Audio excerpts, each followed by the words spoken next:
धुळे जिल्ह्यातील साक्री तालुक्यातील धामंदर गावामध्ये दाखलू गायकवाड आणि त्याची बायको जिंगूबाई गायकवाड हे दाम्पत्य राहत होते. जिंगूबाई हिचे माहेरचे नाव जिंगूबाई जगताप. तिचा विवाह साक्री तालुक्यातीलच शेवगे परिसरातील धामंदर गावातील दाखलू गायकवाड याच्याशी अगदी धूमधडाक्यात झाला होता. दाखलू आणि जिंगूबाई दोघेही कष्टाळू होते. काबाड कष्ट करून मिळणाऱ्या कमाईवर त्यांचा संसार सुखासमाधानात चालू होता. कालांतराने या दाम्पत्याला 2 मुली आणि 1 मुलगा असे 3 अपत्ये झाली. मुली वयात आल्यानंतर दाखलू आणि जिंगूबाई यांनी त्यांचे लग्ने लावून दिली. दोघेही आपल्या संसारात सुखी आहेत.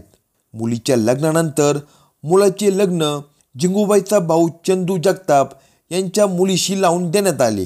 दाखलूचा मुलगा आणि सून हे दोघे नाशिकला स्थायिक झाले होते. दोघांचा संसार सुखात समाधानाने चालू होता. दाखलू जिंगूबाई यांच्या मुलींचेही संसार सुखात समाधानात चालू होते. दाखलूचा मुलगा नाशिकला स्थायिक झाल्याने अधूनमधून दाखलू आणि जिंगूबाई आपल्या मुलाकडे राहायला जात होते, पण ते लगेच आपल्या गावी परतही येत होते. दाखलूचा मुलगा आणि सून हे दोघेही अधूनमधून आपले मूळ गाव म्हणजे दाखलू जिंगूबाई यांच्याकडे राहायला येत होते. काही दिवस राहिल्यानंतर ते नाशिकला परत जात होते. अशा तऱ्हेने गायकवाड यांचा परिवार सुखात समाधानाने राहत होता. मात्र या परिवाराला कोणाची नजर लागली कोणास ठाऊक. आता दाखलू हा दारू पिऊ लागला होता. त्याचे त्याला व्यसनच लागले होते. पण जिंगूबाईला ही गोष्ट मान्य नव्हती. ती त्या कारणावरून नवऱ्याशी भांडण करत होती. त्यामुळे दोघांमध्ये नेहमीच भांडणे होऊ लागली. एकमेकांना शिवगाळ्या करत कधी कधी दाखलू जिंगूबाईला मारहाणही करायचा. त्या कारणामुळे दाखलू आणि जिंगूबाईची भांडणे व्हायची. त्यावेळी जिंगूबाईचा भाऊ चंदू जगताप आणि इतर नातेवाईक जिंगूबाईच्या घरी येत होते. त्या दोघांना समजून सांगण्याचा प्रयत्न करत आणि 2 दिवस राहून आपल्या घरी परत जात होते. प्रसंगी जिंगूबाईच्या दोन्ही विवाहित मुली आणि नाशिकचा मुलगाही धामंदर गावी येऊन आईवडिलांना समजून सांगण्याचा प्रयत्न करत होता. आणि वातावरण शांत झाले की पुन्हा सगळे आपापल्या घरी निघून जात होते. शेजारी पाजारी, निकटचे लोक, नातेवाईक, मित्रमैत्रिणीही होणाऱ्या भांडणांमध्ये मध्यस्थी करून दोघांना समजावून सांगण्याचा प्रयत्न करत होते. पण दाखलूच्या व्यसनामुळे आणि जिंगूबाईच्या तोंडा स्वभावामुळे त्यांच्यातील भांडणे काही थांबत नव्हती.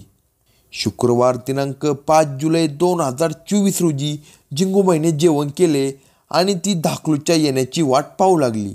नवरा आला की दोघांनी मिळून जेवण करायचे असे तिने ठरवले होते. पण दाखलू लवकर यायचे काही नाव घेत नव्हता. त्याची वाट पाहून जिंगूबाई वैतागली होती. अखेर तो घरी आला. त्याला घरी यायला उशीर झाला होता.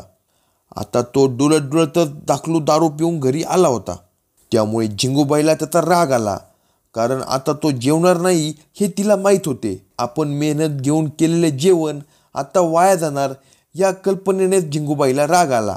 जास्त दारू पिल्याने दाखलूला बोलताही येत नव्हते. त्याला त्याचा तोलही सावरता येत नव्हता. आल्याच त्याने शिवीगाळ सुरू केली. बोलायला येत नसले तरी तो जिंगूबाईच्या आईवडिलांचा उद्धार करू लागला. हे ऐकून जिंगूबाईचा संताप आणखीच वाढला. तिनेही दाखलूंच्या मातापित्यांना अपमान करत शिवीगाळ करत संताप केला. केवळ एवढ्याच कारणावरून दोघांमध्ये वादाला तोंड फुटले. वादाने परिसीमा गाठली. परिणामात जिंगूबाईचा तोंडाळपणा दाखलूला सहन झाला नाही. त्याने जिंगूबाईला स्वयंपाकघरात ओढत नेले आणि लोखंडी विळीने आणि जिंगूबाईच्या अंगावर जबरदस्त मारहाण केली. ही मारहाण जिंगूबाईला सहन होत नव्हती. ती ओरडत होती. पण त्यांच्या घरात ते नेहमीचे चालत असल्याने शेजारच्या पाजारच्यांनीही दुर्लक्ष केले. आत्तापर्यंत दाखलू विळीने जिंगूबाईला मारत होता आणि अचानक त्याच्या हातात टॉर्च लागला.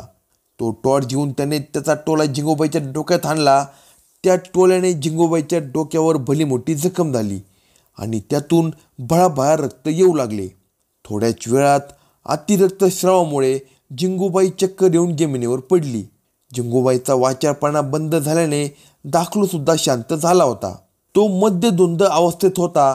त्यामुळे आपल्या हातून काय घडले आहे याची त्याला जाणीवच नव्हती. तो तशाच अवस्थेत झोपी गेला. सकाळी दाखलूला जाग आली तेव्हा त्याने रक्ताच्या थारोळ्यात पडलेल्या जिंगूबाईला उठवण्याचा प्रयत्न केला, पण ती उठत नव्हती. ते पाहून दाखलू घाबरला. त्याला काय करावे हे सुचत नव्हते.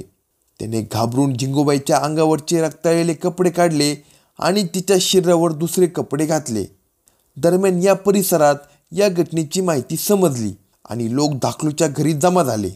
दाखलूचा पुतण्या गोट्या गायकवाड याने जिंगूबाईच्या भावाला म्हणजे चंदू जगताप यांना मोबाईलवरून ही माहिती दिली. त्यांना ताबडतोब धामंदरला येण्यास सांगितले. बहिणीच्या कोणत्या तरी नातेवाईकाचा मृत्यू झाला असावा असा अंदाज बांधून चंदू हे आपले चुलत भाऊ दीपक जगताप, मधुकर जगताप आणि गुलाब जगताप हे सर्वजण खाजगी वाहनाने धामंदरला आले. गावात आल्यावर त्यांना समजले की आपल्या बहिणीचा जिंगूबाईचाच मृत्यू झाला आहे. धावत पळत ते सर्वजण दाखलूच्या घरात शिरले. घरी जाऊन पाहतात तर काय, जिंगूबाई ही रक्ताच्या थारोळ्यात निपचित पडली होती. दरम्यान पिंपळनेर पोलीस स्टेशनला या घटनेची माहिती मिळताच पिंपळनेर पोलीस स्टेशनचे पोलीस घटनास्थळी दाखल झाले. त्यांनी घटनास्थळाची आणि जिंगूबाईच्या मृतदेहाची पाहणी करून पंचनामे केले. जिंगूबाईच्या डोक्याला व कानाखाली मारहाणीच्या जखमा होत्या, त्यातून रक्त वाहून गेले होते. धुळे जिल्हा पोलीस अधीक्षक श्रीकांत धिवरे यांना या घटनेची माहिती मिळताच त्यांनी पिंपळनेर पोलिसांना सुयोग्य मार्गदर्शन करून कायद्याच्या चौकटीत पुढील कार्यवाही करण्याच्या सूचना दिल्या. त्यांच्या मार्गदर्शनानुसार मृतदेहाचा व घटनास्थळाचा पंचनामा करून मृतदेह पिंपळनेर येथील ग्रामीण शासकीय रुग्णालयात दाखल केला. त्यासाठी धामंदर गावातील अनिल ठाकरे यांच्या बोलेरो नामक वाहनाचा उपभोग झाला. पिंपळनेर येथील ग्रामीण रुग्णालयात पोस्टमॉर्टम झाल्यानंतर तो मृतदेह नातेवाईकांना ताब्यात देण्यात आला. जिंगूबाईचा भाऊ चंदू जयराम जगताप यांनी पिंपळनेर पोलीस स्टेशनमध्ये आपला मेवना दाखलू गायकवाड याच्या विरुद्ध खुनाची फिर्याद दाखल केली. अशाच नवनवीन क्राईम स्टोरी ऐकण्यासाठी कलम 302 या मराठी चॅनेलला सबस्क्राईब करा. हा व्हिडिओ आवडला असल्यास व्हिडिओला लाईक करा. तसेच आपल्या प्रतिक्रिया कमेंट बॉक्समध्ये कळवा.